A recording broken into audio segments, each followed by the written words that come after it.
உலகம் எந்த வேகத்தில் மாற்றம் அடையுதோ அந்த வேகத்துக்கு நாமும் ஈடு கொடுத்து ஓடணும்.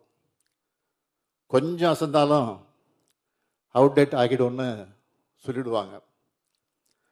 அதே போல் லீடர்ஷிப்னா ஒருத்தர் வகிக்கக்கூடிய பதவியோ அவங்க சம்பளமோ கிடையாது, அவங்க உருவாக்குற பாசிட்டிவ் தாக்கம் தான்.